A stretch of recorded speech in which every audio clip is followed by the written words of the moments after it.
Today, me and Stella decided that we would try to go underneath of the map and explore Fontaine, and we found some crazy stuff. Enjoy! Now, of course, to begin, we did initially have to find a way to escape the map. Here is actually where to go. It is in the Morte region.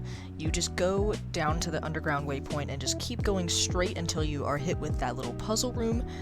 Climb up the wall and continuously go left until you find a small hole in the ceiling and just kind of jump/climb up into the hole until you escape the map.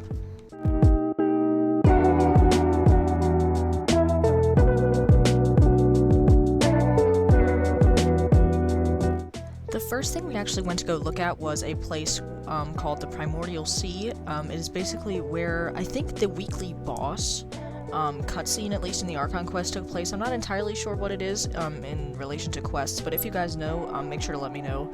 But it is probably one of the most beautiful places I have ever seen in Genshin anyways. Now, when getting here, we had to be very careful because in certain places you don't know where there's ground and where you're standing on something that's invisible, so that's one thing to keep caution of. So pretty much just follow the path that we go on and you should be able to get there just fine. I just think that the color is so beautiful and just how it's so much more different from, I guess, anywhere else in the game, environmentally speaking. Let me know what you guys think of it, and if you've ever been here before, too. Another thing about this spot that actually interested me was if you can see the circular border that is around the certain area that we were in, makes me think that we were walking around here at some point for some part of a quest. Again, I don't know what it is, but I just find it interesting about that circular border that's meant to, like, keep you in there, so obviously it is a part of something. I'm just not sure what. After hanging around there for a little bit, we decided to explore some more and float to the various structures that we saw in the sky. There were a lot of ruins, I noticed, that seemed just like little buildings of certain, like, little world quest areas. For example, this one here with a local legend inside of it. At first we were like, wow, is this some kind of, like, secret boss? But then I realized it's actually not. I googled it, and it is just some part of the underground ruins somewhere with a local legend inside of it. Additionally, something else that we actually found while we were exploring these areas was there was a lot of texture glitches, as well as areas where you could be swimming and walking at the same time. So like, for example, here I was walking, and then if I jump, I could start swimming again, which I think was actually really weird, considering how, like, broken it is under the map. When Zhongli started doing his little dance moves there, I was definitely laughing my ass off because it just looked so goofy. Honestly, half the time when I'm playing this game, I don't think I really come to appreciate its beauty enough. I mean, even from below, it's still absolutely gorgeous. Then after all of those fun texture glitches, our interests were piqued by a strange floating cube that was just inhabiting the air, and so we went over to it and we found that there was an enemy inside of it, and we could also stand on it, and eventually I came to the conclusion that there was a rift hound inside of there because at one point it actually hit me and I got bleeding. At the time of filming this, I didn't know, like, where the actual rift hound was there for, but a lot of the areas that we ended up visiting today were part of the Melazine quest, so I think that's where a lot of this comes from. And when we arrived onto this cube, our location at the top of the screen was actually labeled as question mark, so I don't know if that was intentional, or if that was just like a little glitch in the game, because I don't know if there's actually an area that is named that, but if you know more about that, make sure to let me know.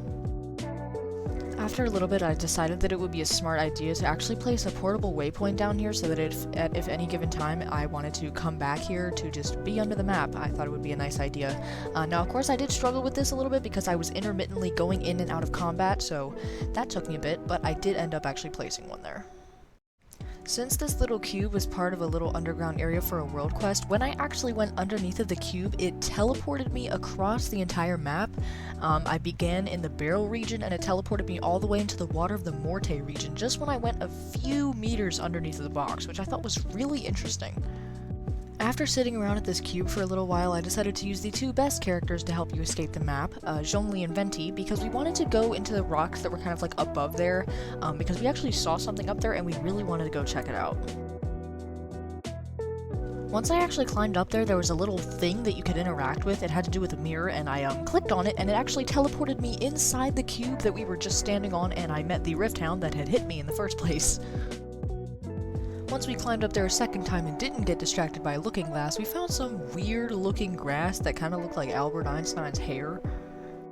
We then continued exploring the ruins around us, and this is when things started to get really glitchy. In addition to the intermittent swimming and running animations that was very annoying, Venti also looked like he was about half, and maybe more than half, sunburned his entire face off, which was a little bit funny.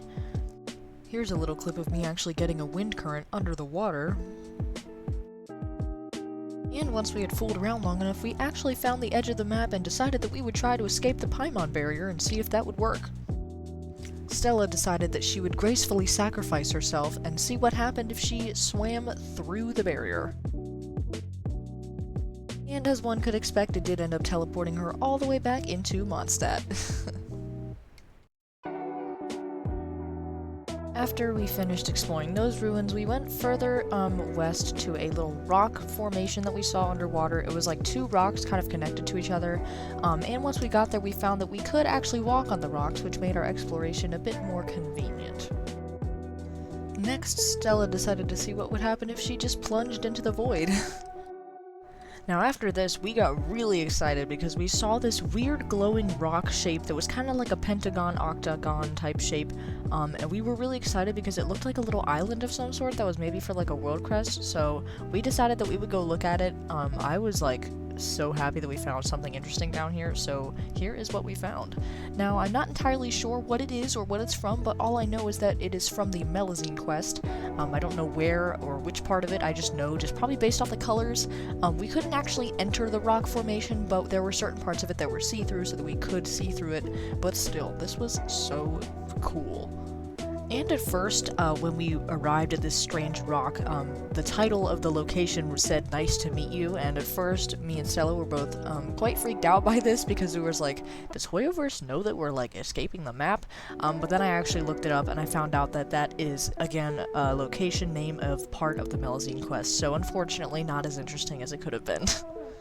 Now, something else happened later that was arguably even more exciting than whatever we just stumbled across. While we were standing on this rock formation, we noticed two islands in the distance. It looked quite unreachable from the point that we were actually standing on, but we did actually manage to get there. It took a long time, lots of stamina, lots of food, lots of Zhongli and Venti. And believe it or not, it actually took me 3 tries because the first time we were gliding from the original island, and of course I ran out of stamina, fell into the void, blah blah blah blah. Second time I decided to take an underwater approach, so I came from above instead, and once again I plunged when I was right in front of the island, as you can see here. I plunged and I landed in the void because I happened to land on a see-through part.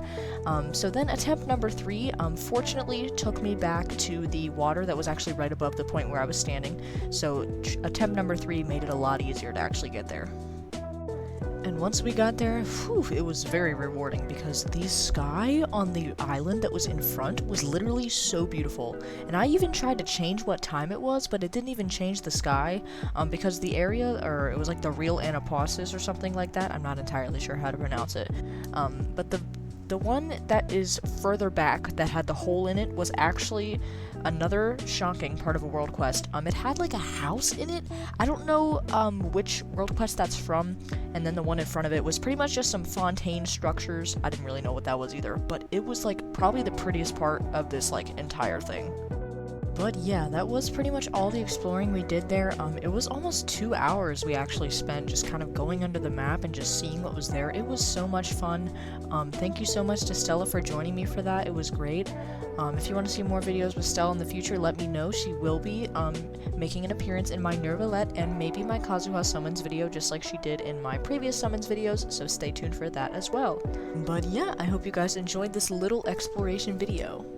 And I also want to say, if you celebrate, I hope you had a great Easter. But yeah, that's all from me. I'll see you guys next time. Bye, friends!